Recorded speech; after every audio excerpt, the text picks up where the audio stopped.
suggesting that they work through your firm, which takes a commission. And so the actual contract ends up costing the Canadian taxpayer more than it would have if they had dealt with them individually. Is that a cost?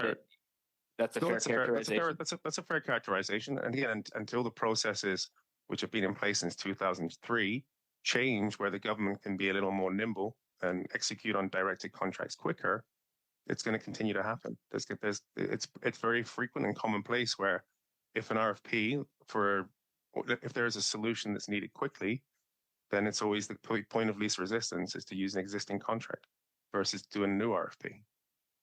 So there's a situation set up whereby you have this existing contract that's somewhat nebulous and can act as a container for a wide variety of services that the government goes out and identifies and then funnels them through your existing contracting framework. And then you take a commission off the top of that. And that would not be my contracts, because my contracts were very specific to pandemic response. So you couldn't have just used that as a generalized bucket. Those are the large contracts you hear, which are called omnibuses, which have 30 or 40 different categories on place. And those ones would be the catch-alls for the majority of the projects that go on within a department. Ours are very, very specific. Like, you have to always make sure that the requirement you're bringing up is in alignment with the original statement of work that came with those contracts. So if it falls outside of those parameters, I think Mr. McDonald kind of gave testimony to this. They're managers who often don't get funding or need funding for projects would put an ArriveCAN twist to it, or they'd put a pandemic twist to what they were doing. This is why, again, the Auditor General's report is inaccurate, because as she attested to in her report, there's actually, you can't get a true cost for ArriveCAN because there could be other projects or other resources associated with that cost. Does that make sense? Isn't that a problem, though, if the government auditor can't trace the money to establish whether the Canadian taxpayer got value for that money, and there's no transparency on which projects are actually being paid for under different contracts? Isn't that a problem? Like, it seems like that's one of the core problems that the Auditor General has highlighted in her report. Yes, that is a problem. Okay. How many projects have you worked directly with Mr. McDonald on over the years? I have had three contracts with the COVID pandemic response contracts. And how long have you known him? I think this was the subject of previous testimony, but just to refresh our memory. I think around 2010 was when we first met. And you've had 3 contracts since that time? Yep.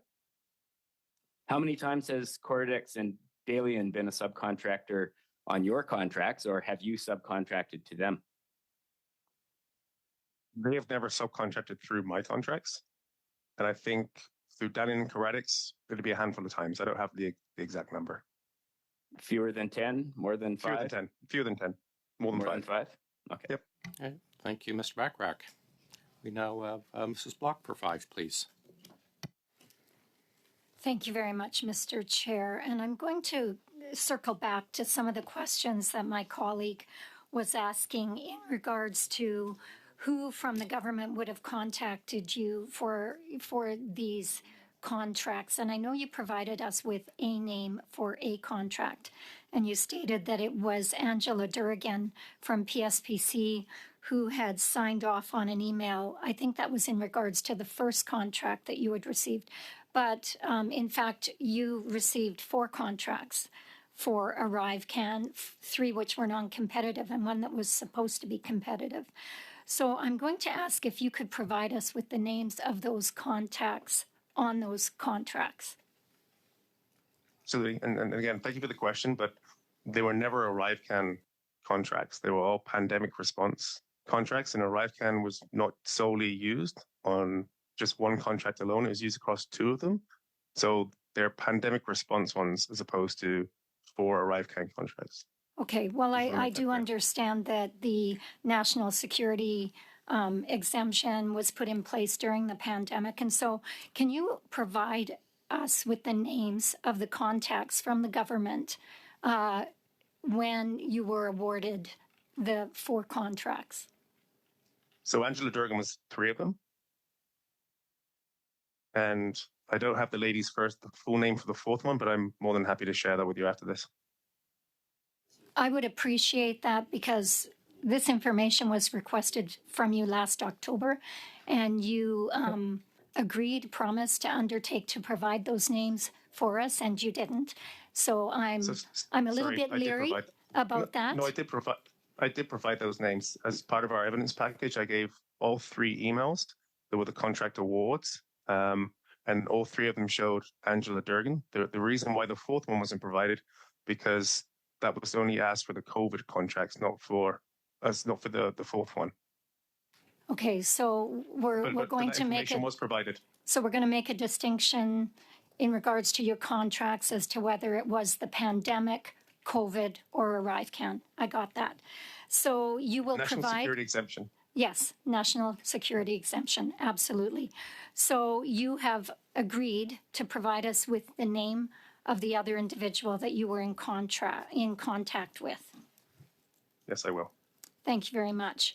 The Auditor General, and I understand that you've testified here today that in her report she didn't provide accurate information, but she found that GC Strategies was involved in the development of a contract from the Government of Canada to your firm, valued at $25 million, that you received in May of 2022.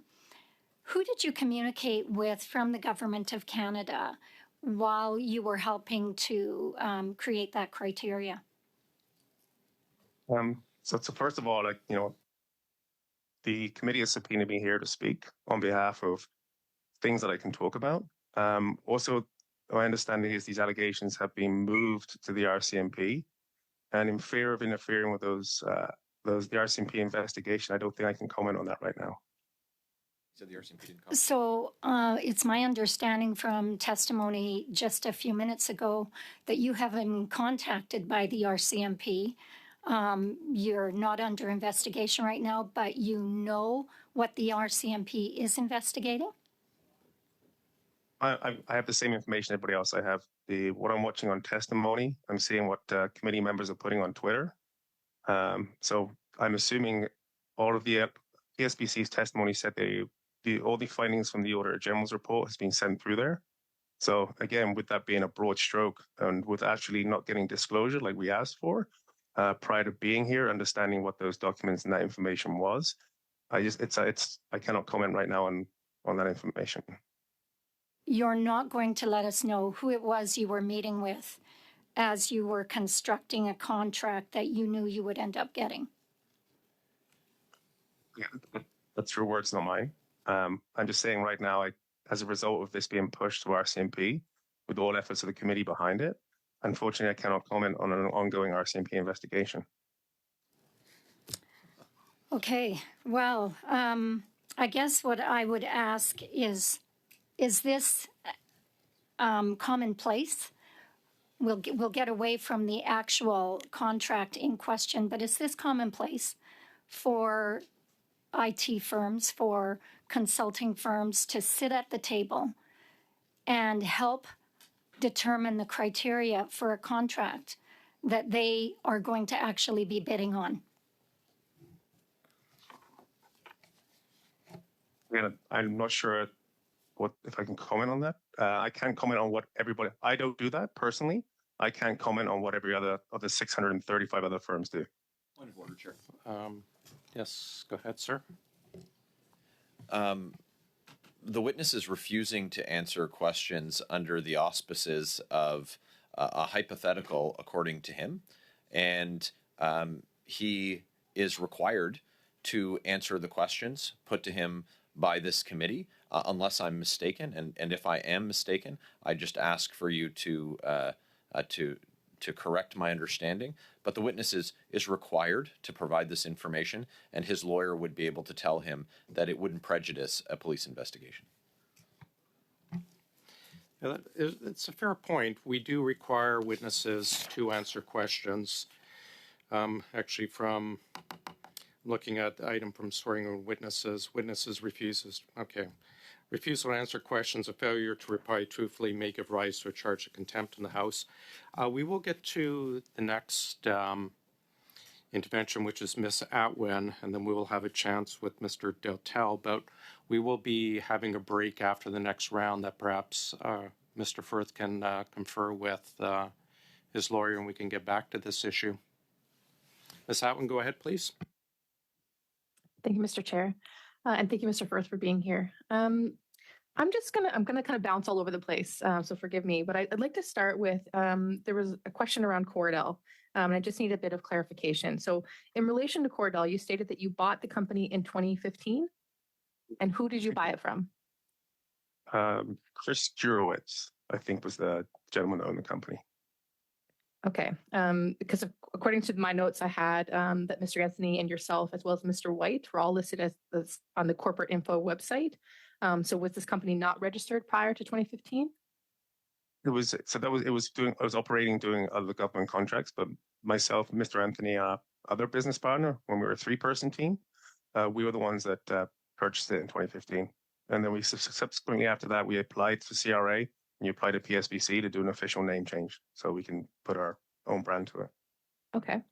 And you also mentioned that you've been, working within contracting with the federal government since 2007. And would that be under your name as an individual or another company's name? Or if we were to search that information, what would we be searching? I used to work for a company called Veritech, which has recently been purchased by, well, not recently, but it's been purchased by Express Manpower. I was solely with those guys since 2007 until 2015. And it was all IT related work with the government? That's exactly what we do right now. Yep. Okay. So I did want to address, in your opening comments, you mentioned some of the ways this is impacting you personally, as well as your family and your children. And there's certainly, that should never happen. And I apologize for what's happening, as far as your personal life. And I'm not surprised, sadly, because of the rhetoric that's been used around this issue. We hear a lot of it in the House as well. And even as Liberal members of this committee, a lot of it's actually directed at us as well. So I'd really like to clear up some of the things that we're hearing. Things like, Liberal insiders got rich. So I'd like to ask you, do you have any personal connections to the Prime Minister, to our cabinet ministers, to any of us as Liberal members of this committee? No, I do not. Okay. The other big thing is the way it's characterized is that, GC Strategies was a 2-man operation in a basement that basically had, according to the Auditor General, $19 million. Essentially, it seems that it's being portrayed like, cash was dumped on your lap in this amount of money. And so really that money flows through your contractors, your subcontractors, and you mentioned the amount that you would have received personally. But I do have a question about the commission piece. So it's cited often as 15 to 30% commission. Can you account for this fluctuation? Is that a common thing? Yeah, so it all depends on, it can be, I'll dumb it down and make it as boring as possible. How it typically works is you get a agreed rate to the client, let's say $1,500 a day for your services. It's then on us, once that contract's been awarded, to try and find that resource. And at that point, you negotiate their rate. So if their rate's $1,000, you've now made 25%. If their rate is $1,200, you've now made X%. So it all depends on what negotiations are between what the rate is to the Crown, and what the person you found is. That delta in between is the margin.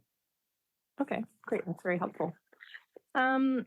So you have addressed a little bit about the Auditor General's report, and it was good to know that you had been approached for comment around some of the numbers that she was sharing. Were you approached by the procurement ombud prior to him writing his report? No, I was not. Okay.